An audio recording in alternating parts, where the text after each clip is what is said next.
Welcome to Believing the Word with Pastor Dan Shunk. This program is an outpouring of the ministry going on at Calvary Chapel, Chambersburg in Chambersburg, Pennsylvania. Here's what's coming up in today's message.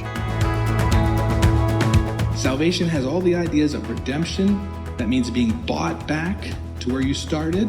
Didn't we start with God, right? The human race started in fellowship with God, and the human race fell into sin. And now we're being redeemed back. And individually, if you're saved, you've been redeemed back. Salvation, redemption, that's what we're talking about. There will be further growth in sanctification, and then ultimately there is glorification. But all of this is all about this initial redemption. So you're going to set your calendars by it. God didn't design us to be sinful, selfish beings. We were designed to be in close relationship with Him and each other. The enemy of our souls deceived Adam and Eve into choosing to serve self instead of honoring God, and it all went downhill from there. Today, Pastor Dan will examine the Passover supper and its significance for the Israelites in remembering their escape from Egypt. We'll be reminded that all of us need redemption. The only way to find that is through the blood of the Lamb. Now here's Pastor Dan in the book of Exodus chapter 12 as he continues his message, The Story of Redemption.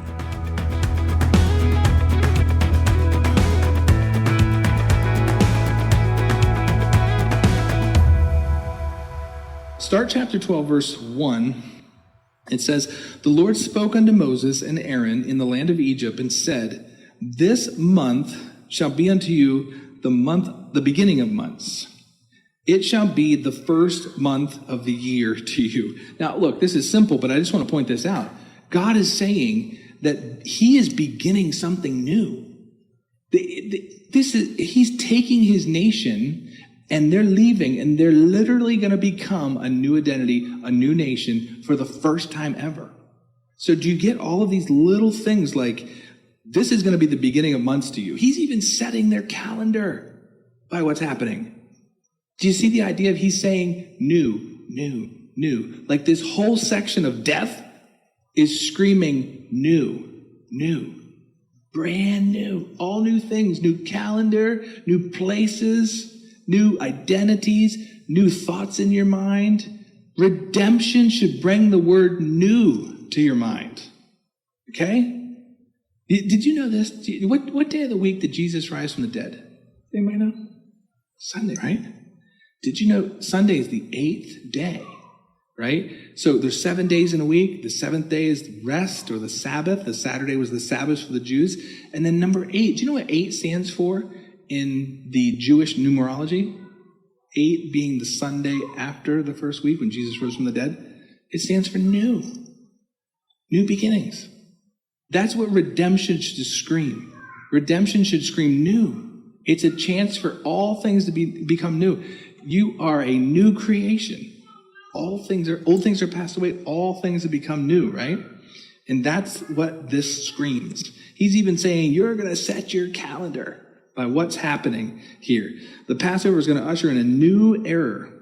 There's going to be sanctification for Israel later. There's going to be glorification for Israel later. But right now, this is all about redemption or the first step, just salvation. Salvation has all the ideas of redemption. That means being bought back to where you started. Didn't we start with God, right? The human race started in fellowship with God, and the human race fell into sin. And now we're being redeemed back. And individually, if you're saved, you've been redeemed back. Salvation, redemption, that's what we're talking about. There will be further growth in sanctification, and then ultimately there is glorification. But all of this is all about this initial redemption.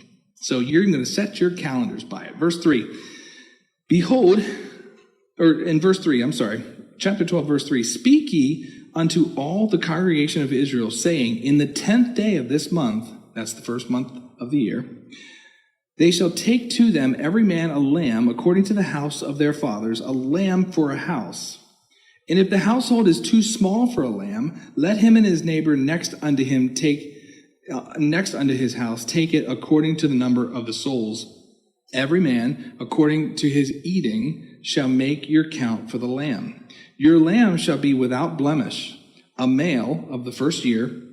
That means 1 year old. You shall take it out of the sheep's or from the goats.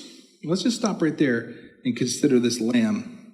So it's going to be considered the first month of the year. And he says on the 10th day of the month, you are going to go get a 1 year old male lamb, take it out of the sheepfold, or you could take this lamb out of the goats. Doesn't matter, either one. Which is interesting. We'll get to that in a second. But the first point he makes about this lamb in verse 4 is that if you're a house, if it's just you and your wife, or if it's just, two, if it's only 3 people, maybe it's only 4 people, and you can't eat a lamb. There's just only a couple of you. Or you can't afford a lamb.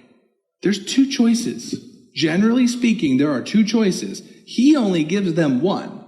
But what are the 2 things that you could do?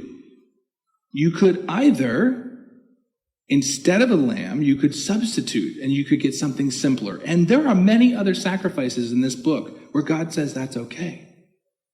For instance, that he says that when you're going to offer the temple offering, if you're not rich enough to provide a lamb, do turtle doves.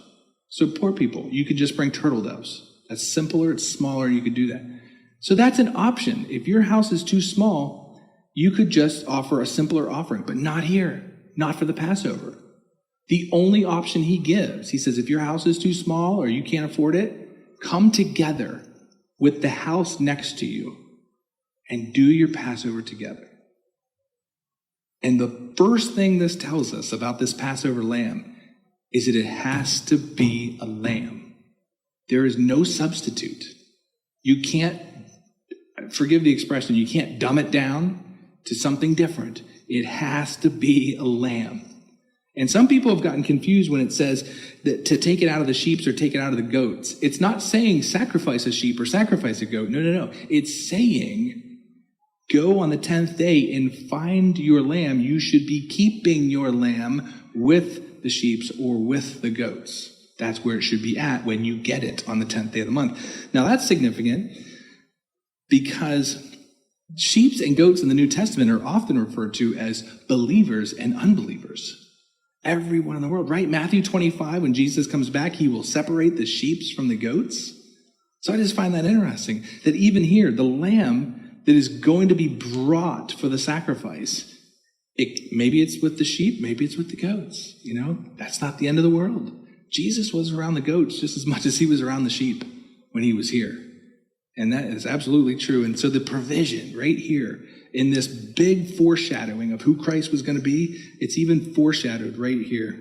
But it's got to be a perfect, spotless, blemishless lamb. Got to be perfect 1-year-old lamb. Picturing Christ.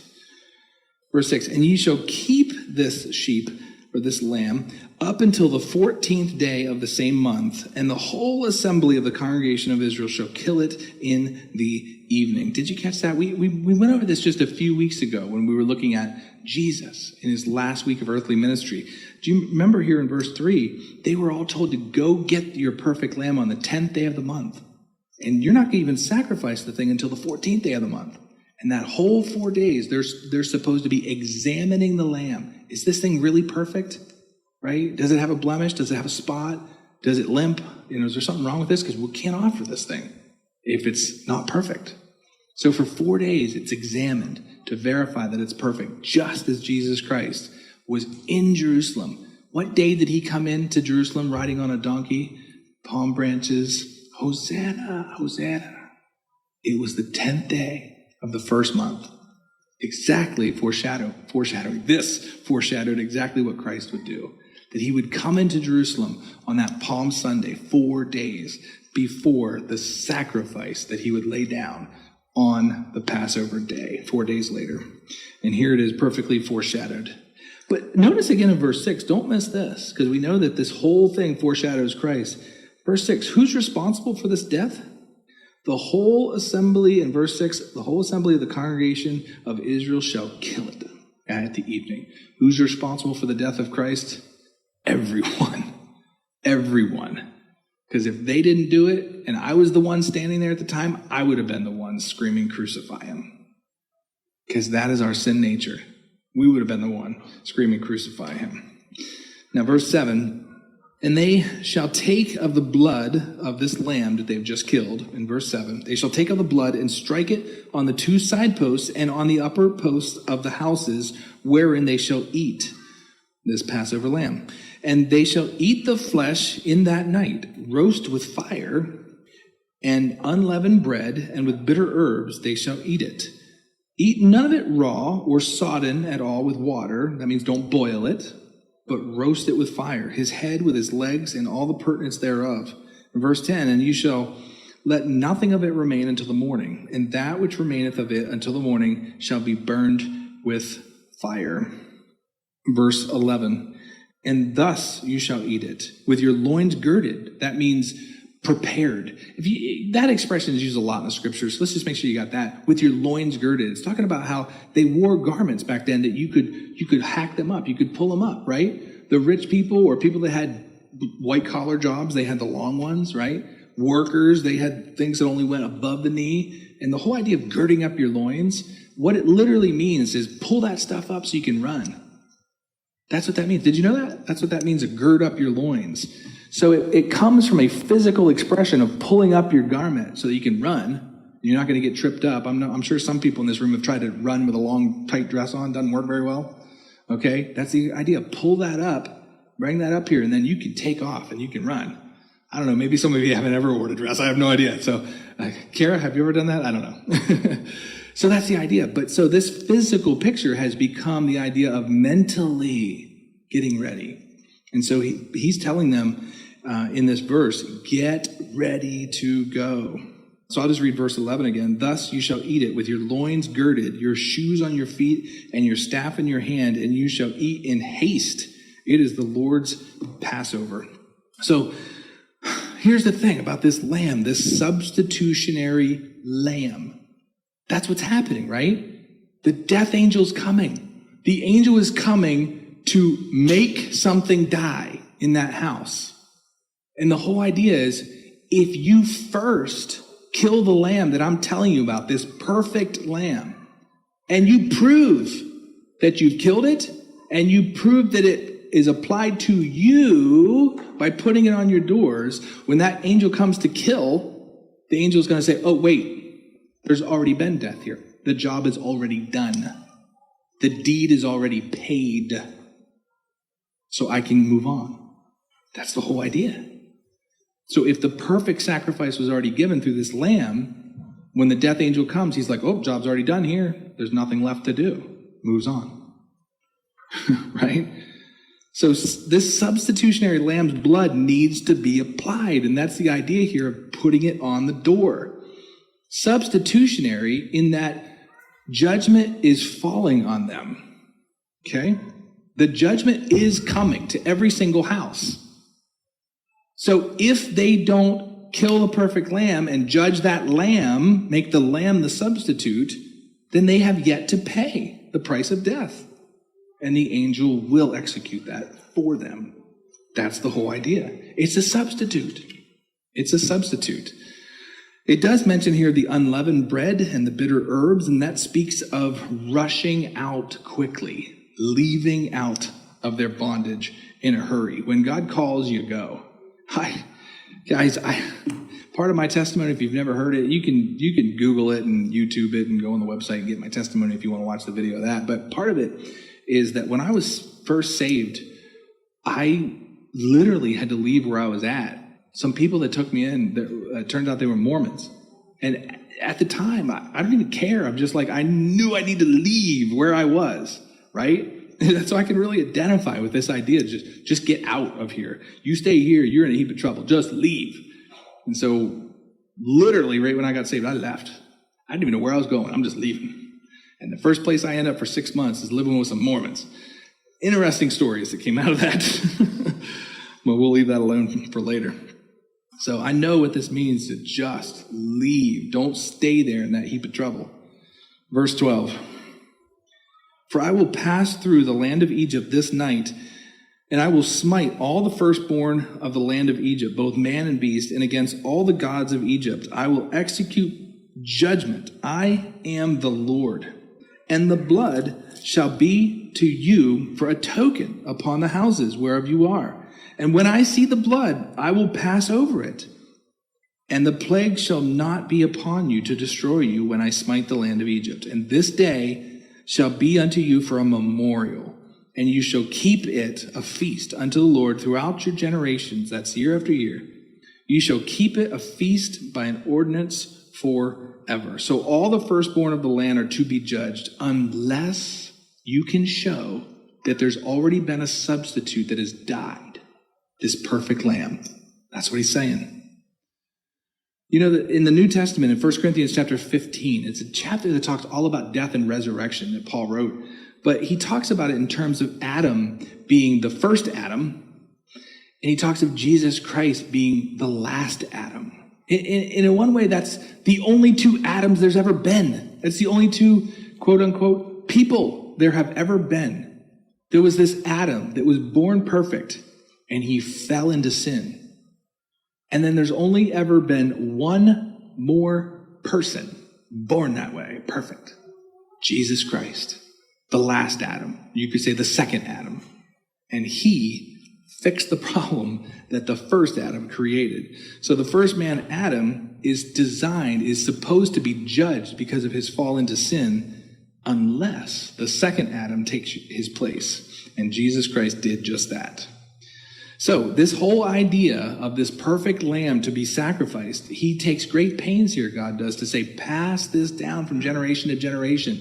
God's saying, I want your kids and their kids to understand the idea of a perfect lamb dying to take the place of who should die. He wants them to know that and pass that down. So verse 15, we'll finish off this section here of God instructing them to set up the Passover. And this is going to talk a little bit more about the days immediately after the Passover, where there are the two more of the spring feasts happen immediately after the Passover. So if you're tracking this on the calendar, the Passover is on the 14th day of the first month. And now he's going to describe the Feast of Unleavened Bread, which is on the 15th day through the 21st day of the month. So it happens immediately, right after the Passover. It's tied directly to this Passover event that will be commemorated year to year. So verse 15, 7 days shall you eat unleavened bread, and that is the time of the Feast of Unleavened Bread that they will celebrate year to year. Even the first day ye shall put away leaven. That's the yeast, right? Leaven is the yeast from in their bread. So for these 7 days you will put away the leaven out of your houses. For whosoever eats leavened bread from the first day until the seventh day, that soul will be cut off from Israel. In verse 16, in the first day there shall be a holy convocation, and that means a Sabbath, a day of rest, okay? And in the seventh day there shall be a holy convocation at the end to you. No manner of work shall be done in them, save that which every man must do to eat. That only may be done of you. In verse 17, you shall observe the feast of unleavened bread, for in this selfsame day have I brought your armies out of the land of Egypt. Therefore shall you observe this day in your generations by an ordinance forever. In verse 18, in the first month, on the 14th day of the month at evening, ye shall eat unleavened bread until the 21st day of the month at eve. So this is basically the day of Passover is the 14th day of the month. And then when that day ends at eve, which is the 15th day of the month, it's the Feast of Unleavened Bread for 7 days after that.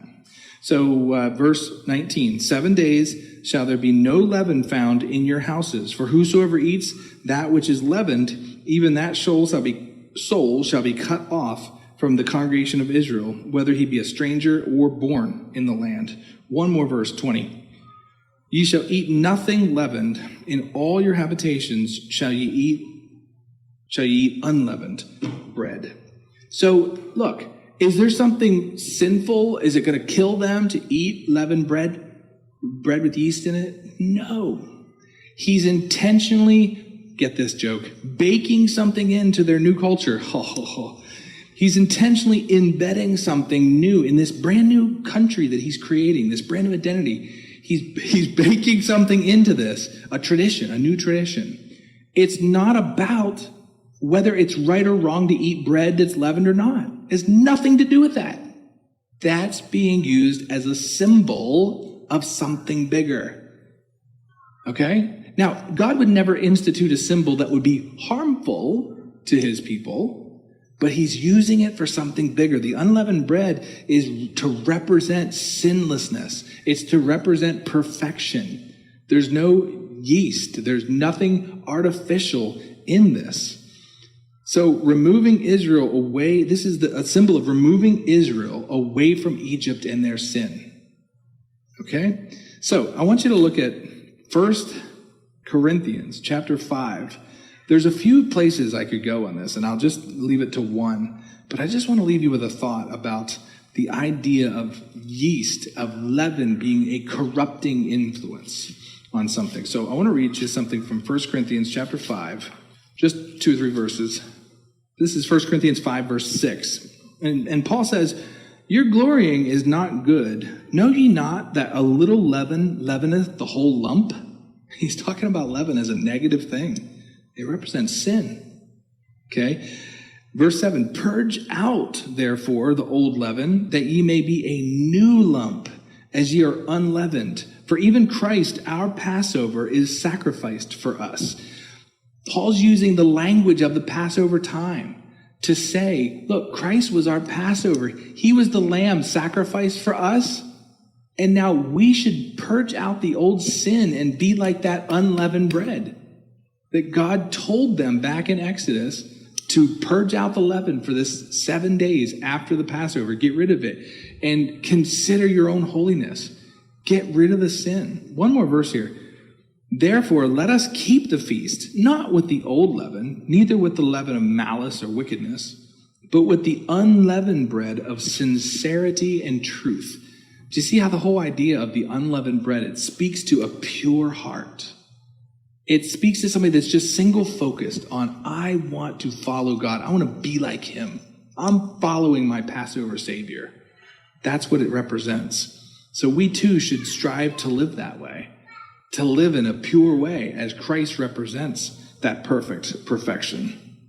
Yeah, so as this chapter 12 now in Exodus continues, the next section of this chapter 12, it now goes into an emphasis about, he's already instructed them, this is how you're going to do the Passover, but now he's going to go into an emphasis of telling them to remember the Passover year to year.